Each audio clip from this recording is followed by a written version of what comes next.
back to my YouTube channel. If this is your first time here, welcome, welcome, welcome. Don't forget to hit that subscribe button down below and the bell so you don't miss any future uploads from me. And if it's not your first time, you already know I'm glad to see you back. Welcome back, sis.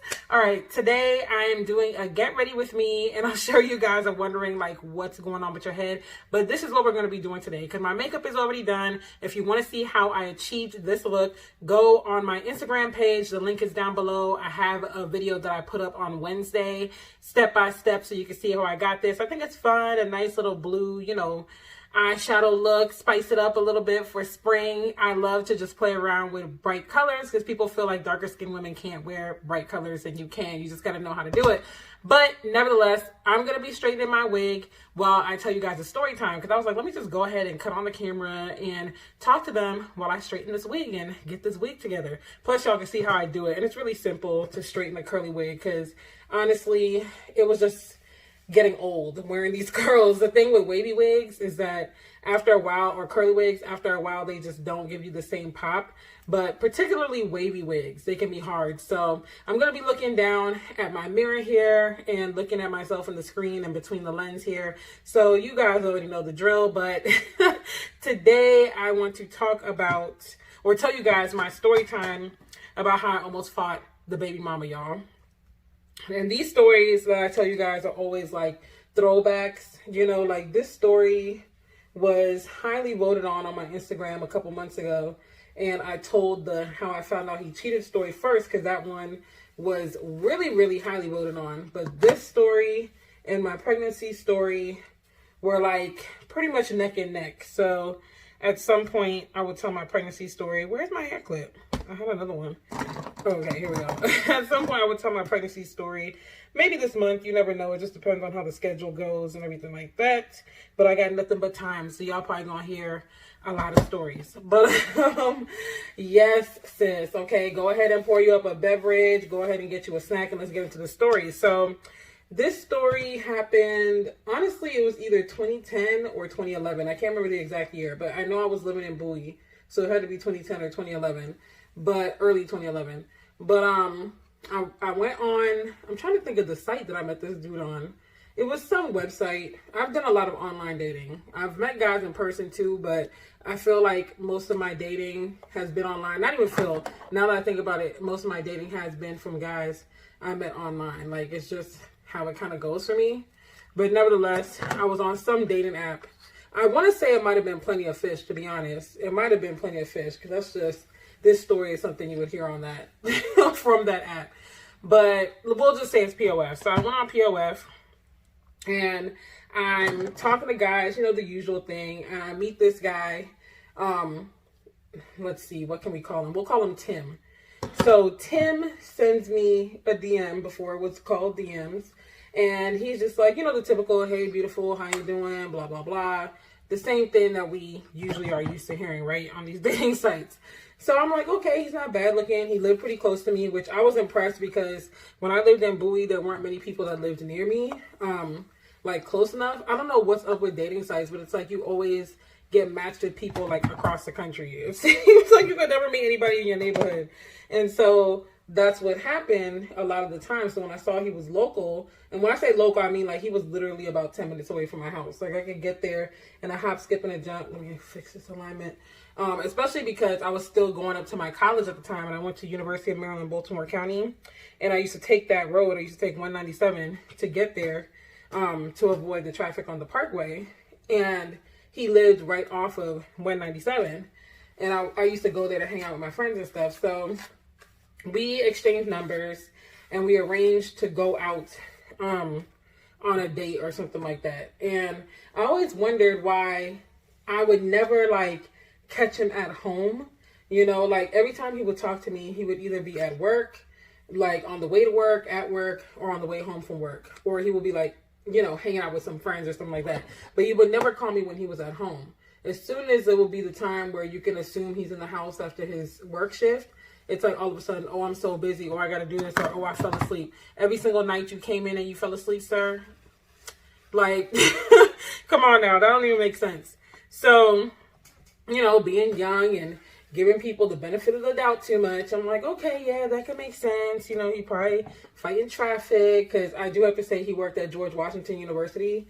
And for those who haven't been to DC, it's right in the center pretty much of the city. Like, there's no way you're going to get home or to work without dealing with all of the traffic. You're going to hit traffic from every angle from start to finish. So I'm thinking, okay, yeah, you know, he probably is really tired from traffic, because he's commuted from downtown DC all the way up going like closer to Baltimore. And without traffic, that's easily a 35-minute drive. And with traffic, that could definitely be like 2 hours, you know?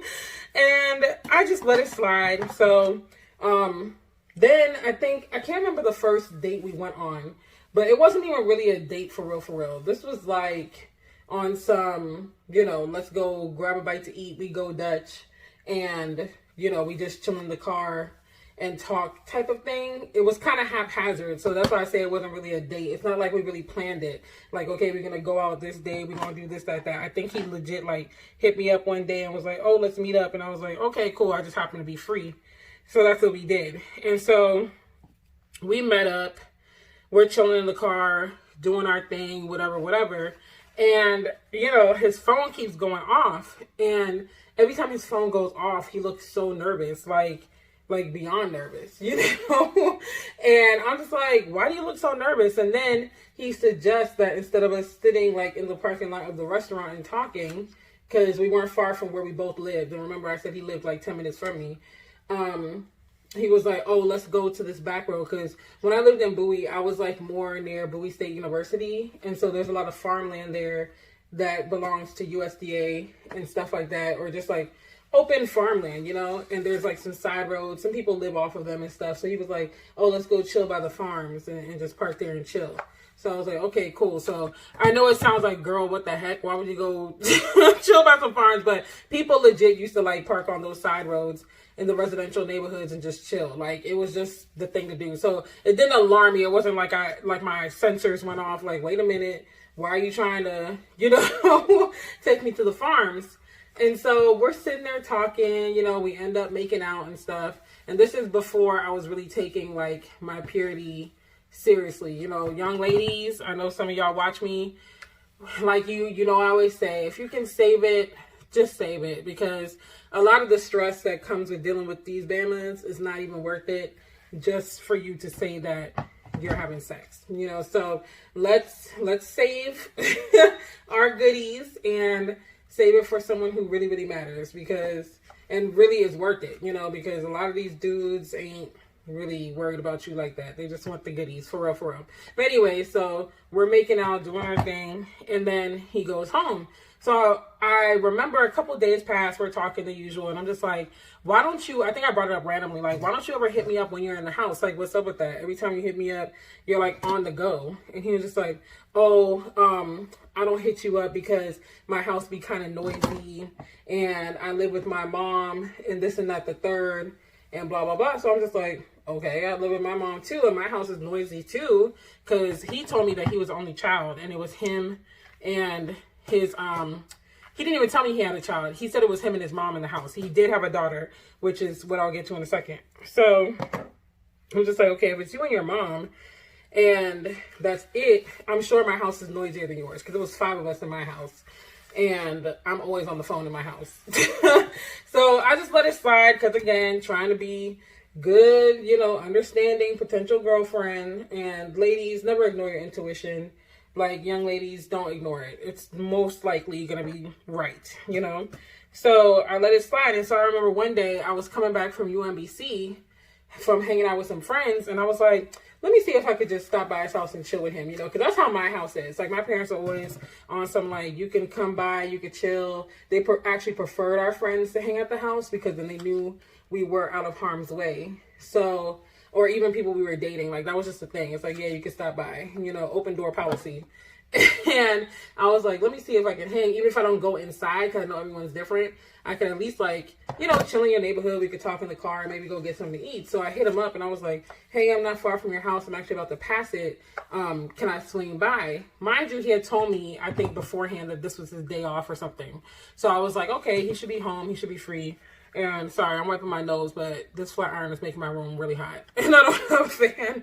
But I was like, you know, he's off. He should be free. If he wasn't off, it was the time of day where I know he's not at work. It was one of those two. And so I was like, yeah, can I stop by? You know, we chill for a bit, whatever. He was like, oh, no. Like, this man sounded like he was on the run, or like he just did not want me to see anything. Like he was doing something illegal or something.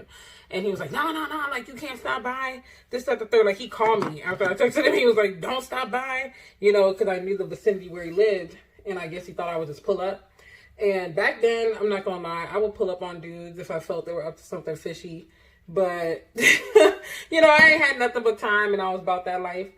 And, you know, I guess he feared that. So I was just like, you can calm down. No one's going to, you know, just pop up at your house. I'll just go hang with somebody else. Like one of my other friends, he was like, oh, yeah, you know, because my mom don't like visitors and this and that. So fast forward, we kind of kept going back and forth for a couple of months, I want to say. Probably not like a super long time, but I want to say like 2 or 3 months or something like that. At least. So one night I get a text from him when he's at work, and he used to work like kind of the night shift at George Washington. I forgot exactly what he did, but whatever job he did didn't require him to be there during the day all the time, or he had the ability to like go to work at night and catch up on work or something. So one night I get a text from him from his phone, and he's like, hey, come meet me at work. And so I'm just like, okay. And at this point in my life, I used to hang in DC a lot. So it wasn't anything for me to just swing by, but I didn't really hang around George Washington University like that. I mean, they had some bars and some pubs and stuff, but I didn't know anybody that went there. So it would be kind of random for me to just be on campus, you know, looking like a creep. But I was like, okay, you know, I guess I could go on that side of town and hang with him. But he had never asked me to go to his job. But I didn't think anything of it because, again, I was like, okay, you know, I'll just take the hangout however I can get it. And so I pull up to the job, and in DC, again, if you've never been there, it's not abnormal for people to park like in an alley behind the building or behind a house or something, because there's not a lot of street parking. And the few spaces that are there are hard to find, and especially now you have to pay for street parking. Like none of it is, I don't think any of it is free anymore like it used to be. And so being that this was the time when school was like about to get out, like this is approaching summer break, I was like, I'm not about to try to circle around and look for a street park. So I was going to pull into the alley anyway, but I get a text from him like, oh, you got parked behind the building in such and such alley, because sometimes the alleys have names. So he told me the name of the alley, and I was like, okay, cool. So I pull into the alley, and all of a sudden I just get this feeling, because I pull up, there's like 2 cars in the alleyway. And like I said, this is late night, so there shouldn't be any classes. And this is not like people live here. It's not like the dorms or anything. So, and he told me he was the only one at work. So I'm just like, okay, why are there 2 cars here? But I'm like, you know what? Maybe someone parked here to go to the bars or something like that. So I parked the car, not like in the spaces over there, but I kind of leave it somewhat in the middle of the alley so I can keep an eye on it just in case. And I get out the car. I'm looking around. I walk down the alley. I'm looking over my shoulder because I'm like, okay, this is really, I just didn't have a good feeling, you know? So as I'm walking down the alley, like say I'm going this way, I see a group of women coming this way. So we're slowly walking towards each other, and they're walking with purpose towards me. Like they know me, or they got beef or something like that. And so I'm just like, this is really weird. I don't know. I've never seen these women a day in my life. And I'm like, what the heck is going on? So as we get closer to each other, the shortest one out of the bunch, she's just like, do you know Tim? And I'm just like, yes, I know Tim. And mind you, I see Tim coming with another short woman. And he doesn't look excited. Like, he's not like, oh, hey, what's up? And then like that, like he normally would be when he saw me. He looks kind of like he's trying to act like he doesn't know me. And so I see Tim coming, and the other short lady's like, do you know Tim? I'm like, yeah, I know Tim. I'm actually here to see him right now. And so at this point, Tim is closer to me where he can hear me say, like, I'm actually here to see him right now. So I'm like, yeah, there he is. Hey, Tim, how you doing? He was like, Tim, like, I don't know who you're talking about. Like, I've never seen you a day in my life. I'm like, it's me, Rondell. You texted me to meet you here. Like, you know, we've been hanging out, this and that and the third. And I'm just like spilling all the tea, right? And so these women turn to me and they're just like, you've been texting him to hang out with him. You've been hanging out with him and all this kind of stuff. And I'm just like, yes.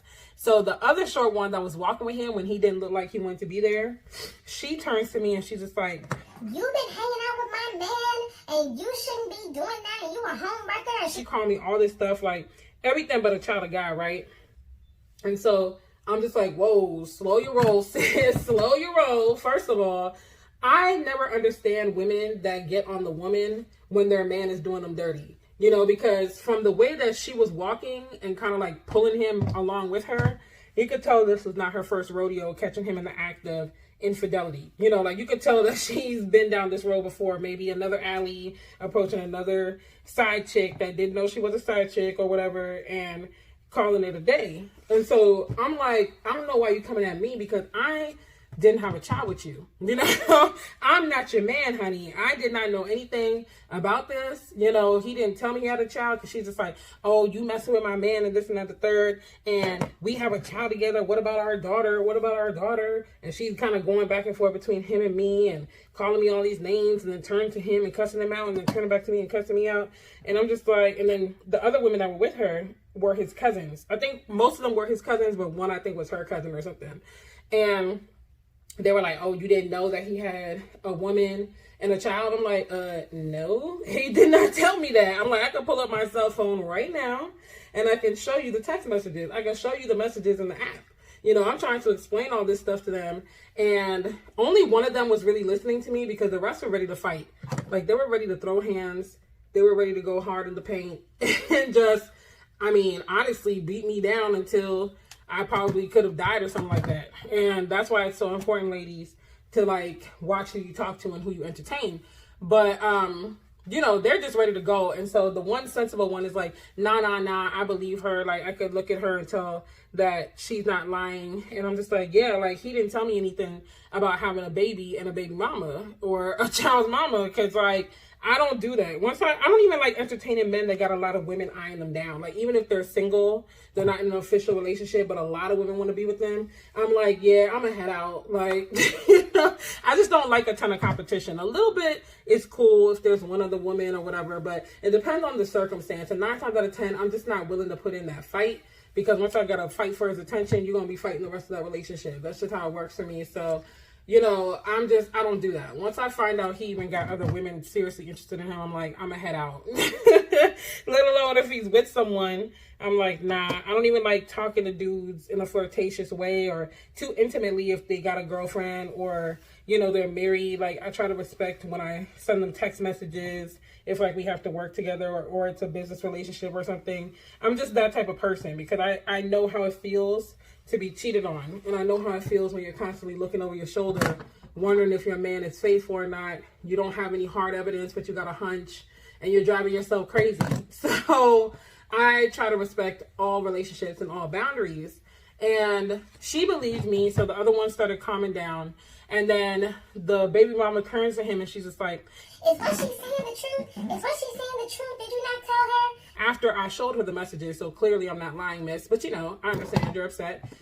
And he was just like, man, I was going to tell you, but this, that, the third, and da-da-da-da-da. And she starts slapping him up. I mean, like, she was this short little thing. I don't think she was over, like, 5'1", 5'2". She was real short. And he was, like, 6'1" or something like that. So she's slapping him up like crazy. She's slapping him upside the head, pulling him by the collar down the alley. She's like, you doing all this mess, and we got a child at home, and this and that, the third, and I'm over here paying the bills, and you messing up our happy home and all this kind of stuff. And I'm like, oh, so then when she said that, sorry, y'all, I got a Bantu knot under this because I didn't feel like cornrowing my hair.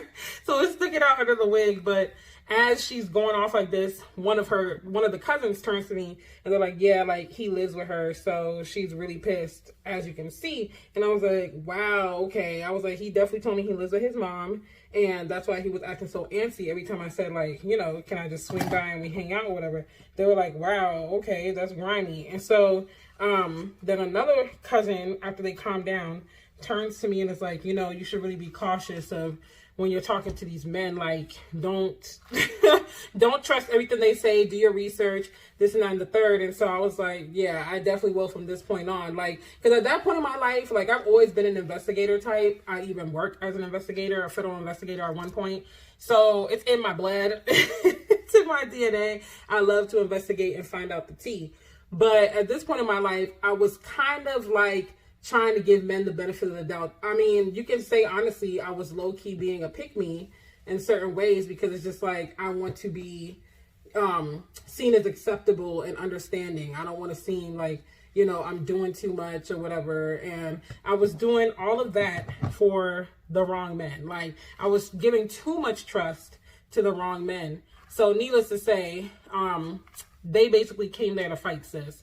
And they were going to fight until I probably could have been dead. So, you know, this is a cautionary tale to watch your back. I mean, for me, after the baby mama pulled him down the alley and stuff like that, I never really talked to him again. I don't really block numbers. I like to make sure the number's not blocked, especially when something just happened, just so I can make sure that the person isn't threatening me or, you know, saying anything that I might have to report to the police or anything like that. So I like to make sure that I keep the number unblocked so I can keep tabs and have records if I need to. But he did hit me up. It was like a couple months later. So I think all of that happened. The alley thing happened in like June. No, not June. It was like May or something like that. He ended up texting me in like August or September and was like, hey, what's up? Like, nothing happened. And I was just like, boy, if you don't, I'm like, if you don't get up off my line, like, I literally could have died. I literally could have been beaten to death in this alley. Nobody would have known anything. I told my best friend where I was going, thank God, but still, like, I could have been dead right now. And because you wanted to sow your wild oats and be out here sleeping with every Tom, Dick, and Harry and doing stuff with every Tom, Dick, and Harry or every Kim, Sarah, and Shantae, whatever. But I'm just like, you really got some nerve. That's why I say, ladies, like, do your due diligence, do your research when you are dating a guy. If the signs are there, don't try to be extra nice and give him the benefit of the doubt and all that extra stuff. If he doesn't hit you up outside of business hours, he got a woman at home. Whether it's a girlfriend or wife, it doesn't matter. He's off the market or whatever. You know, if he's like hiding certain things about his life and he doesn't tell you certain information and you find that you're the one opening up and doing all this stuff and he's not, you need to watch your back. You know, there's always like, well, not always. 9 times out of 10, there's a sign there that lets you know. Every now and then, you'll meet a charmer and someone who has perfected their BS craft to the point where you literally don't see any signs, especially in the early stages. But try to do your due diligence as best as you can. I say even investigate someone, like pay for an investigation and run it. It's worth it, especially because, again, a lot of women out here will blame you for their man who has been unfaithful to them. And you can end up losing your life. You can end up in the hospital. You can end up not only getting hurt yourself, but, you know, if you're with your child or something, your child could get hurt. Like, there's just some crazy people in the world. So watch your back. Don't trust everything that you hear. You know, like I said in another video, dating is your time to be asking questions and interviewing someone and seeing what they're made of. When you're getting to know someone, don't take that as the time to just be booed up all the time and just hee hee ha ha and looking cute and all that. No, like, you need to be asking questions. You can still ask it in a nice way, but you need to be getting answers, sis. Like, especially my young ladies out there, please, please, please watch your back in this day and age. It is crazy out here. So that was my how I almost fought the baby mama story. I'm glad I didn't have to throw hands because, I mean, I could fight one, but 5, 6 women, yeah, that wouldn't have been good, sis. That would not have been good. So, you know, that's my story. Leave a comment down below. Don't forget to subscribe and like and follow me on Instagram if you're not. And I will see you on next week's video. Bye.